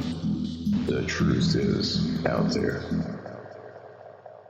Thank you for listening to WBHM Digital Broadcasting out of Birmingham, Alabama. The time is 23 minutes after the hour. Welcome back to the Paranormal Pride. I'm your host, Denise Pridemore, and my very helpful guest. She's having a great time listening to all the stuff going on here. We're having a great time. I will tell you, one of the strange things that I've been told is when people listen to replays of my show sometimes, there are EVPs. I believe that. When we're here, especially since July, it's only me and Ron. Mm-hmm. So there would be no interference other than cat snoring, things like that. So, I mean, I kind of remember what's going on at the time, who's in the house. So if somebody tells me something and I can't, I'll tell them, hey, tell me where, and I'll go listen, and I'll tell them, I'm sorry, but the kids were home. Correct that? Cats snoring, not cat snoring. Cat does not snore during my show. She's busy talking in my ear. The other cats, the 5 or 6 that I have at home at whatever given time, are snoring. Tonight we had a cat fight while we were on the air because our tortoiseshell cat thinks that she's in charge. All tortoiseshell cats are in charge. Yes, I know. And so she thought that she needed to get everybody out of the room, and she has no claws, so she's beating them pretty good with her declawed hand or paw. And I swear they have hands, but that's and I know you do too at times. Yeah. So it's just weird. But Gary asked a question. Gary is a paranormal investigator and minister up in Caldwell County, Missouri. Mm-hmm. And since you know the area pretty well, you know that Caldwell County's got some weird history. Uh-huh. But his question has to do with ITC devices. He's asking if you've ever used the EchoVox. I've kind of played around with it. It's interesting. I'll say that about it. It's I always tell people I change my mind all the time, and if I'm wrong about something, I will let you know I was wrong about it. Like when EVP first when I first started hearing about it, I thought, because they were saying back then that you had to use white noise in the background, and the ideal way was to put it between 2 radio stations. And I immediately thought, you're picking up the radio stations. And I didn't think that was a real thing until I accidentally recorded one. And then I realized, wait a minute, so I'll change my mind. Okay, I see what's happening here. And, I kind of, in that way, a little bit about the boxes and the sounds. I'm hesitant and a little skeptical in a good way that it could be. It might not be. I'm not going to say it absolutely isn't, but I'm also not going to say it absolutely is. And I have definitely seen some people use them as an amazing tool. So I think I just need to play around with it a little bit more and get a little bit more familiar with it before I have a verdict. Believe me, I'm the same way. I'm one of those people. I'll go and look at the code on an electronic type. Oh yeah. Especially if it's computer or not computer. If it's got computer code, I'm going to look at it. Mm-hmm. And that, like I said, I'm running scripts right now, so yeah. That's my job. Is data. So I will look at them and determine based on the code, what's it doing? Is it triangulating? Is it using Google? Is it using, is it triangulating based on these cell phone towers so it knows exactly where I am? Right. Can I turn off my location? Words that are, exact. That's a lot of those apps that you can get for free. That's exactly what they do. Yep. Is they just look at where you're at and they spit out words relevant to your location, and people go, how did it know I was here? It has to be a ghost. It's like, well, no, it's no. I mean, I remember when we were working with you and we had all these people bring out the ghost radar. Yeah. And I mean, and you knew we couldn't say anything. Yeah. Well, I let people do their own experimenting and come to their own conclusions. I'm not going to just shoot them down. If they're having a good time, which to me is the bottom line on events like that. I mean, that's not a group investigation where you're trying to get the answers. That's, a public event where people come to have a good time. Right. And I'm not going to give them the lecture. And like I said, I'm not always right. There have been some things that I thought that's not doing anything. And then later I thought, well, wait a minute. So, you just kind of let people figure it out on their own. Yeah, I know that's one of the things that people would come to me during events and ask me my thoughts. I said, do you really want my thoughts or do you want to just argue with me about it? Because if you really want my thoughts, I will give them to you. But if all you want to do is tell me I'm wrong, right, and you're just asking my opinion, then let me have my opinion. Right. But if you want facts about it, I'll give you the facts too. that as I know them from my research. If I haven't researched it, I'll tell you, I haven't researched it. But again, doing these kinds of shows, I get, I'm privy to a lot of information, and I hear about it a lot, about the different ones. And I'll go out and research them. And Gary knows for a fact that I'll tell him and Carl, they work together. I'll tell him what I think about them. I'll tell him which ones I think are just triangulating and which ones are for entertainment purposes only. Right. If they say that on there, you kind of should believe it. Yeah. And if it has to use your mic, it's listening to you. Just, just be aware it's listening to you. So it may throw out words that you just said.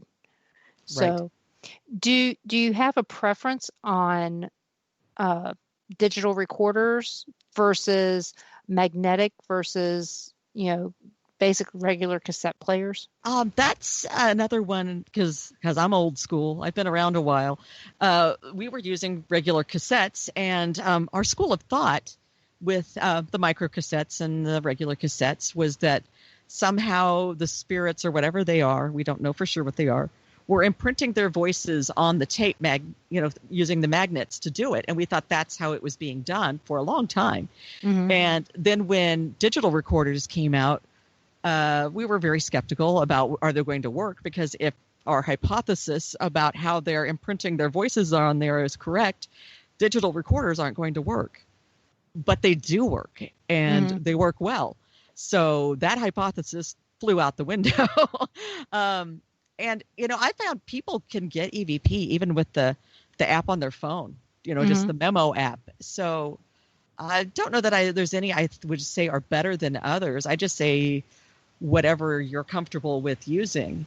I do prefer an omnidirectional microphone to unidirectional, which means just the omnidirectional is going to record the whole room like you're in a conference, whereas the other one's only going to pick up what's directly in front of it. So if you've got a setting to change that, I do recommend changing that. But other than that, more power to you. What you got? I have recently started using this computer that I do the show on because it's got a mouse fart mic. Yeah, it picks up everything. Yes. And so the bad part is it does pick up road noise. If you're outside of a place that has road noise, it's going to pick it up. And you'd think that I had it sitting on the concrete outside the house. So Susan asks, have you ever used the Alice box? I don't know that I'm familiar with the Alice box. It's a program that you use actually on a computer, I believe. Okay. I know that I remember researching it. Oh, it's been a while, at least 5 or 6 years ago. I know that a friend of mine, Gavin Kelly, I know he uses it and he really likes it. Okay. And I know that Susan and Mike really enjoy that piece of equipment as well. I'm looking at their website right now. That is really kind of neat. I'm going to have to play with that. Yeah. I mean, there's so many things that are so different than when we all, just from when we met 10 years ago. Oh, everything has changed since then. Yeah. I mean, who'd have thought that using a cat toy was considered paranormal equipment? Right. But that's why I always tell people that if they see some new equipment that they're using on all the TV shows, wait before you run out and buy it. Because if in 5 years people are still using that equipment, then go get it, because that means it's helping. Because when when all the gadgets and everything first started showing up, I'd go get all the gadgets. And I have so many gadgets I maybe used for 2 years and then decided it wasn't doing what we thought it was and never used it again. Yeah. And it's such a waste of money. So I always say wait until you know that, we're going to keep using them before you spend hundreds of dollars. I ask people who use them, is this one worth the time? Right. Or are you going to, actually, I go to a friend, Justin Spurrier. He works for Ghost Adventures now, but he used to live just down here in Chinook, Kansas. And I knew that he knew quite a bit about these devices long time ago. So I would just ask him, what is your thought on this? If it's not him, I'm asking David Glidden, or I'm asking Gary or asking Carl, because this is kind of the type of stuff that they're involved in. And since I don't know, and I don't want to spend the money if I don't have to. Right. I know that, Kat and Janice have SLS cameras. Mm-hmm. I'm not sure about them yet. Right. I'm really just not sure. Even though I've seen some really interesting things, I'm still not sure. But also, like you were saying, don't run right out and get it, because sometimes they may use it on that show one time and then you never see it again. Yeah. How many times have we seen that on Ghost Adventures? Right. Bill Chappell creates this piece of equipment. We see it once and then we never see it again. We're like, why not? Did it not work? Yeah, exactly. So that makes you wonder. But do you watch any of these shows that are out there now? I don't watch them regularly, but I do watch them to, see what's going on, see what they're doing, see where they're going, maybe get some ideas for some new places. And every now and then there'll be one that I just really enjoy. I really like the Osbournes. Oh yeah. Did you watch the Halloween special? No, I haven't yet. It's on my DVD. Okay, then I won't tell you. But guys, we're going to talk about that someday. Not tonight, because I can't blow that for. No, I don't want to spoil it for you, because we just finished watching it just before the show. Ah, nice. And I'm going to tell you, you're going to enjoy it. Great. So we enjoyed that. Excellent. Yeah. So, yeah. Well, so you guys know the Osbournes. This is the one they did a Halloween special, and Ozzy and Sharon and Kelly and Jack are together on this. Ozzy and Sharon are involved, but they're not involved in the actual physical investigation. I figured they wouldn't. Yeah. But like I said, the rest of it, I'm not going to let the cat out of the bag. If you haven't seen it, you need to see it. It was really good. Excellent. It was 2 hours not wasted. Great. I've just really enjoyed, when I started watching, because I'm a big Ozzy fan. And then when I saw Jack was doing that, I was like, and then I watched it and I was like, this is wonderful. This is delightful. Well, and I just love them. The good news is with Jack, you don't need subtitles. I understand Ozzy. Well, we know well, the thing is you just have to know that there are certain words that are verbs, nouns, that are not necessarily verbs and nouns, or adjectives. Right. Adverbs. So just be aware that one word can be so many things. But they do subtitle him frequently, I've noticed. Yes. And one thing that I noticed is Sharon is much more, needs to be censored sometimes more than Ozzy. Oh, yeah, absolutely. So, but like I said, if you haven't seen it and you like Paranormal Activity, whether you like the Osbournes or not, you're going to like it. It's really a very good show. Excellent. I kind of hope that they do this more often. Mm-hmm. So that's my opinion. Like I said, we all have one. Yeah, that's fine.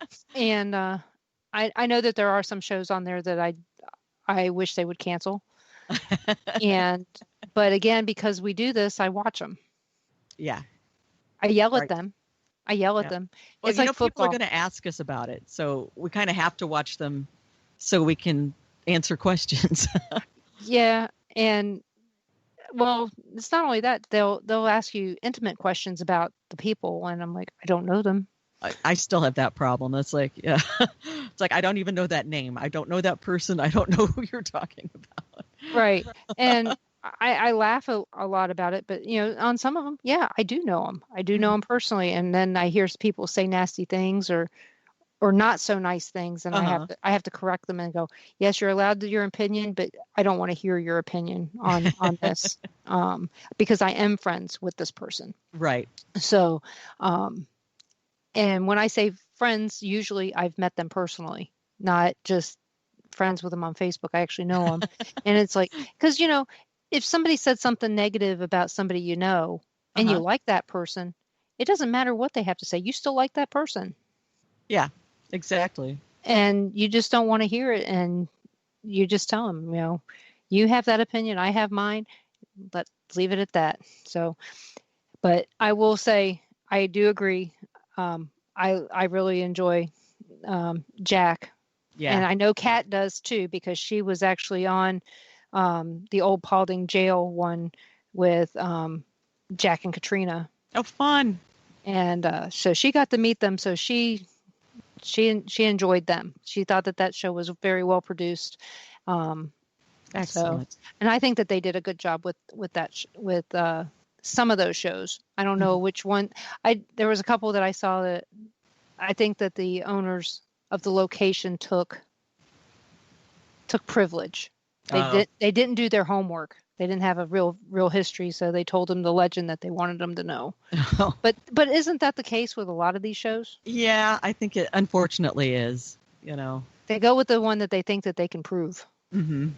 So, I'm going to go back to these other questions that I have. Okay. In the Kansas City area. What is the if I could only go to one place in the Kansas City area, where would that be? To find a haunted location? Mm-hmm. Yes. Look for ghosts. What's interesting about so many of the locations is that they aren't open about that. They're kind of quiet. But there are a few that are very open about it. And I would say 1859 Jail Museum, when they reopen after COVID, because all the Jackson County museums are closed right now. And Vail Mansion, for sure, Vail Mansion. Bingham Wagner Estate. The John Warnell House. Been there, done that. And Union Station. Been there as well. Yep. Those would be my list. And then, of course, any of the old hotels. But it's really difficult there to, actually do anything because of the amount of people. And you can ask for a haunted room and then maybe get something. So. Have you been out to the Hall of Waters? I have, not to do an investigation though. I've just been there as a tourist. Okay, because I know that's one of the places that they're doing now. Mm-hmm. I think they started that before Stephanie had cancer. Yeah. Yep, they did. Before she was diagnosed, I know that Stephanie and Jan from Kansas City Paranormal were doing tours out there. One of the places that I told people was haunted that was never admitted to being haunted until after I said something was I'm serious, the Ottawa, Kansas Theater. Oh, yeah? Yep. I'm the one that told everybody it was haunted, but nobody will let me investigate it. I'm like, I didn't have to investigate it. I saw the spirits walking down the aisle, and and after I said that is when they started doing tours. Interesting. I was like, okay, well, do you want the truth or do you want to just go with your history that you have? And they say that it's haunted by some guy who died in World War I. And I'm like, he died in World War I. Possibly not here, but they said that he died in the building. I'm like, no, there's no proof of that. I researched it. There would be a death certificate. Right. Especially because it was after 1905. Yeah. And but you know what? We're at our last break. Oh. You're listening to WBHM-DB.com. Wow. I've lost it again. You're listening to WBHM-DB.com out of Birmingham, Alabama, and we'll be back with Becky Ray in just a couple minutes.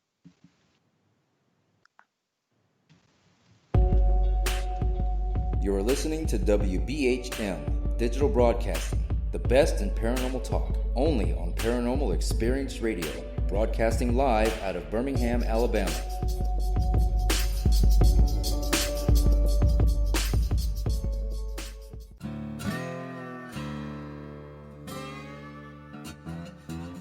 Oh, come on. I'm Southern, but... Nope. That'll do. Hello. I am Kat Hobson, host of Paranormal Experience here on WBHM Digital Broadcasting out of Birmingham, Alabama. I enjoy having guests from all areas of the paranormal, from ghosts to ufology to cryptids and beyond. You'll find some of the best researchers in their fields bringing you some great information. Join me on Wednesday nights from 8 to 10 p. Eastern here on WBHM Digital Broadcasting.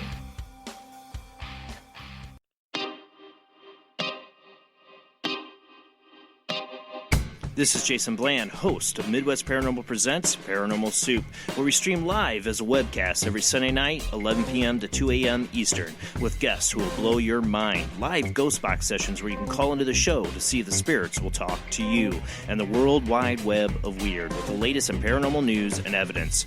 We're bringing the weird every Sunday night, 11 p.m. to 2 a.m. Eastern on our Facebook page and YouTube channel. Don't forget to follow and subscribe.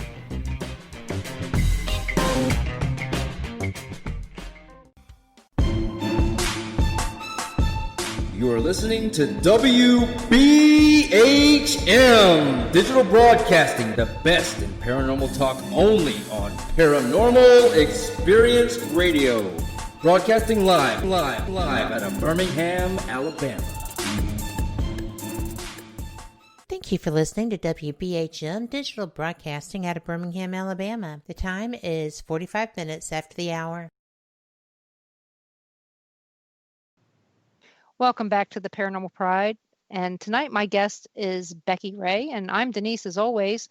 If you guys have any questions, please put them in the chats and I will make sure that I ask them and get them answered. But other than that, I'm going to keep going.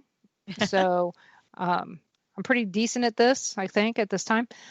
But so when we talked about equipment, we talked about your book, we talked about locations in Kansas City. I know that you have done places like the Bell Witch Cave in Adams, Tennessee. Yep. What were your thoughts on that? It is a great story about what happened to the Bell family. I just don't think that there is anything still going on there. It's an awesome cave. It's an awesome place. I definitely recommend going there, but I don't think there's anything currently happening just yet or right now. Yeah, we were supposed to go 5 years ago after we left McPike. We were supposed to go, but I was sick. I had a broken foot as well. You don't want to go there with a broken foot. It's a lot of walking. Yeah, that's what the doctor said. The doctor said you can't go in any caves because you have to have traction. It's a lot of walking and a hill, and yeah. And so we didn't get to go. Someday we will.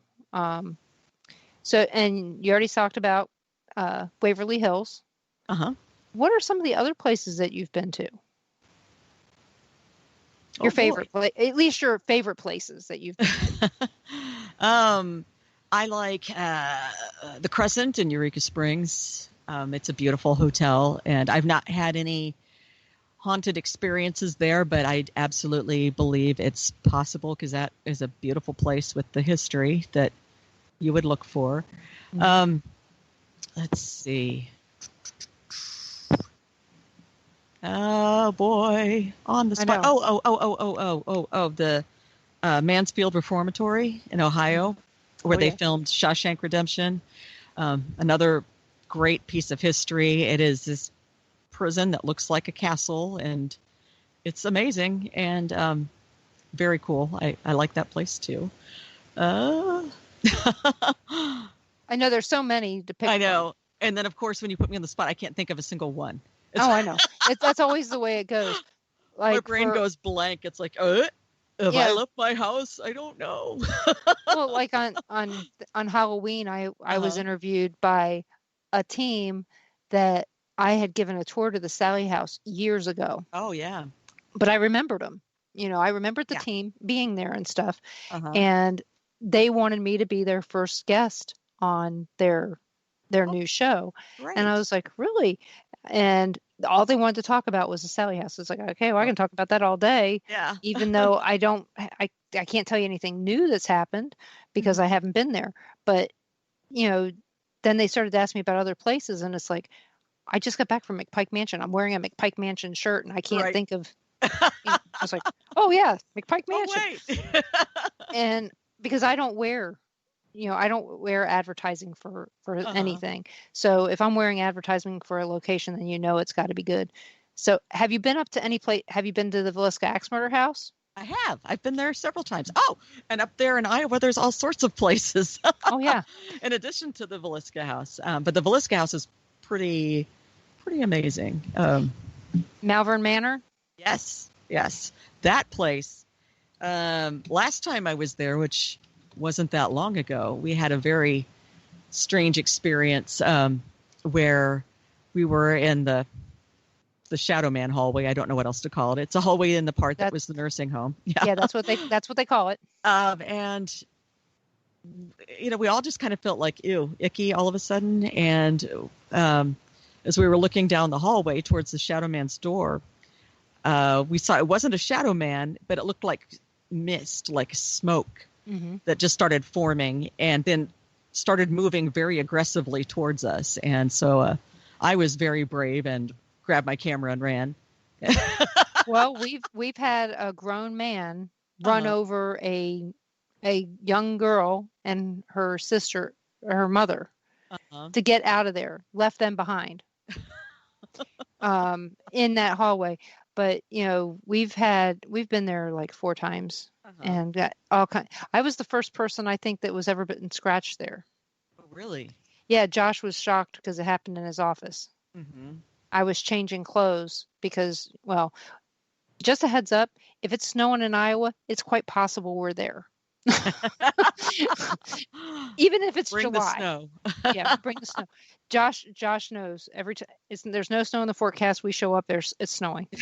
And but I love Josh. He's great. He's a good guy. And Lincoln just turned 2 and he is adorable. So some people I know way more about them than I should. Let's go.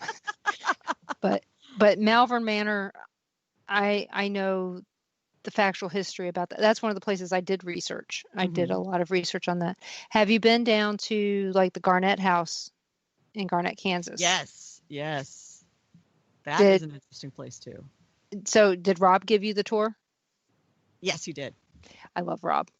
He's a good guy. Good guy. Very good guy. I've known him for a while. Yeah, I think we all have. Yeah, probably. Rob is just I don't know how he's getting all that stuff done. How he got that place painted. Where does he have the time?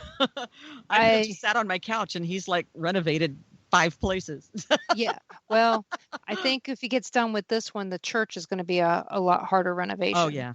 The church is not in very good shape out there in it's not really Iola, but it's near Iola. And we checked it out and it was kind of it was weird. We didn't go in because he wasn't there, but we don't live too far from Garnett. So we've checked that one out. In fact, the story goes with Garnett, we were going to buy a car. Well, we were going to look at a car. We didn't know if we were buying it, but we went to look at a car, and we're driving down the street. And I was telling Ron, I said, "Yeah, a couple friends of mine bought a house here in Garnett, and we're driving by this one house." He goes, "I wonder if it's that one that's leaning to the left or the right, whichever way." And I go, "That serious lean going on." I was like, I don't know. I don't know what the address is. I said, but I think it's on this street. And we get into the car dealership, and the guy had just thrown away the newspaper that had the story in it of them buying it. Yeah. I said, I'm friends with those guys. And he goes, really? I go, yeah. I said, I know them personally. I said, I can pick them out of a lineup, And so that kind of got me. And then Janice, that was in one of the chat rooms, she's investigated that before they bought it. So when the other people owned it before, Gotcha. But Rob has gotten that thing off the condemned list. Which is great. It is. They've done such a good job cleaning it out because it was filled with so much stuff. Yeah, I know he's propped the one floor up. They got that brace in there where someone had taken out a load-bearing wall in the past. Yeah, he showed us that. Well, not him. We showed up down there to have dinner with some friends that came to town. And while we were there, we're standing outside, and I saw a shadow figure go across I guess it would have been the dining room. Oh, yeah? And that's when they asked us to come in. And I said, I don't know how Rob would feel about that. And they go, well, you're not staying. I was like, okay. And so that's when we walked around and said, we've got to do this someday. Yeah. And, but it's one of those places that you can't take more than maybe 7 people. Oh, yeah. I would agree with that. I would say 3 to 5 would be ideal. Yeah. Unless you can keep everybody under control. And most of the people we can keep under control. It's just Benadryl works. You take them out to dinner first. Yeah, go over to the little oasis place, catty cornered there, and but avoid Dairy Queen. There's something about that Dairy Queen that just kind of strikes me wrong. Yeah. But yeah, I don't know why. As we've eaten there a couple times, but I'd rather go to Sonic, I think. So I don't know. So, yeah. But Garnett is a strange little town. I've only stopped at the gas station, the little Quick Trip thing. It wasn't Quick Trip, but the little convenience store. I don't think I've gone anywhere else there. Yeah, I think they have Casey's and something else, but like I said, don't know. I mean, when we're going there, I'm looking for this one place, Right. not there looking to for check anything the whole town else. out. But it does have a really unique history. The town does. Mm-hmm. So that's one of the things that I always like is the history. Oh yeah. So just like you. Yeah. The history is everything. It is, because without the history, then it's just a story that may or may not be true. Some of the other places, have you ever went to the Missouri State Pen? Yes, I have. I haven't been since the tornado and they've reopened. No, I haven't been since then. We went before they cleaned up all the mold and lead paint. Yeah. And asbestos. We went before they cleaned all that stuff up, and then we've been since then. And we're real good friends with Maggie. Well, everybody's good friends with Maggie and Thomas. I mean, you can't not be. It's just the way it goes. There are some places, I'm trying to think of some places that are off the beaten path in Missouri and Kansas. And I know that there's a lot of them, Potosi, Missouri. Yeah. Have you been down there? I have not, but I've heard stories about it. They used to talk about the St. Mary's Hospital in Ironton, Missouri. I haven't heard anybody talk about that in years. I don't think I have either. Yeah. I mean, it was on TV years and years ago, and I haven't seen it since. I did see that Destination Fear went to a place that not many, people really don't investigate. They went to the Old Crow Distillery. Oh. We've been there multiple times. Because we know the master. We knew the master distiller. We met the new master distiller. We know the owner, and we went after the Wraith Chasers when they did their other show. We went after they did that, and because we go to all these distilleries anyway. Right. And so I just contacted the owner and I said, "Can we walk around?" Yeah. And he said, "Yes, just tell my master distiller when you get there, I'll be in Ireland." He didn't tell his master distiller. I had to show him the email. And he laughed. He goes, "Yeah, he does this to me all the time." And so it is really neat. I don't know where they would have slept in these buildings because there's no windows. Yeah, so it's all just exposed to the elements. Yeah. It's decrepit. It's really decrepit. One of the buildings is leaning really far, one of the old rick houses. Yeah. And some of the rick houses to the south that used to be owned by Jim Beam burned a few years ago. They caught on fire. I remember that. Yeah, because I contacted them to find out, and they go, "No, we were outside with hoses trying to keep Glens Creek Distillery, which is what it's called now, keep it from burning." And I have stories where I've tasted the spirits right off the still. See, I added spirits there. 160 proof at 10 o'clock in the morning. Nice. So, but if you guys ever get down to that part of Kentucky, it's Millville, Kentucky. I think I'm going to have to make that. Go. Put that on my list of things to do, because that is up my alley in every way. It is beautiful. I mean, as nature's taken it over, it's gotten more beautiful. Down the street from there, I know it's haunted. I know it is. It is the old Taylor Distillery. It's now called Castle and Key.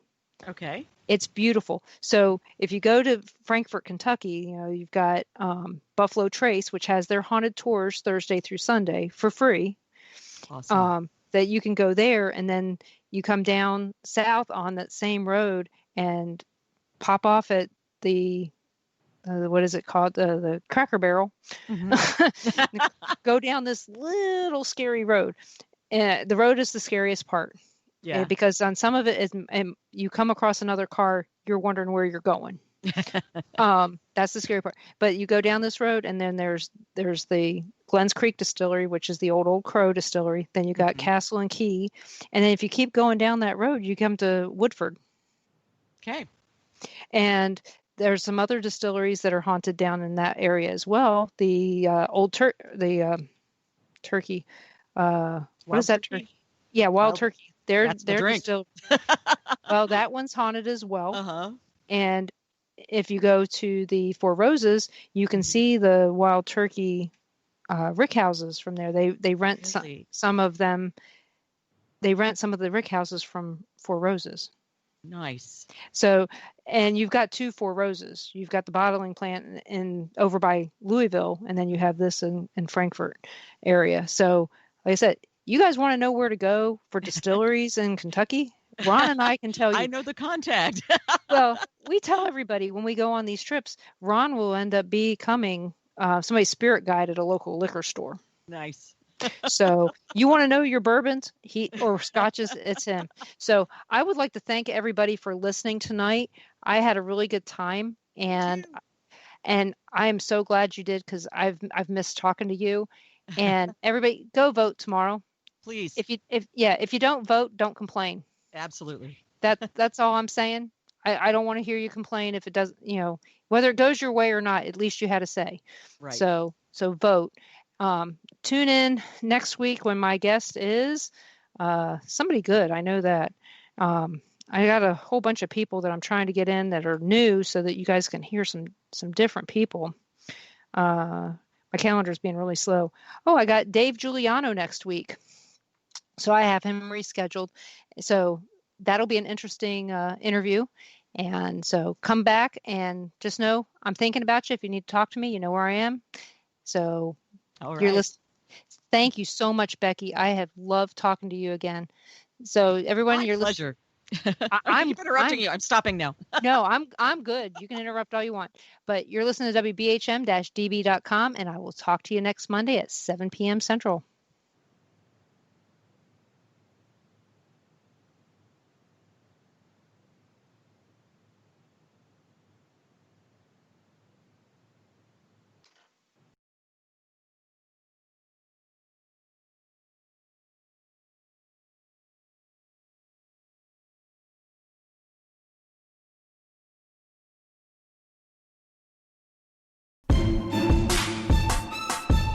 You are listening to WBHM Digital Broadcasting, the best in paranormal talk, only on Paranormal Experience Radio. Broadcasting live out of Birmingham, Alabama.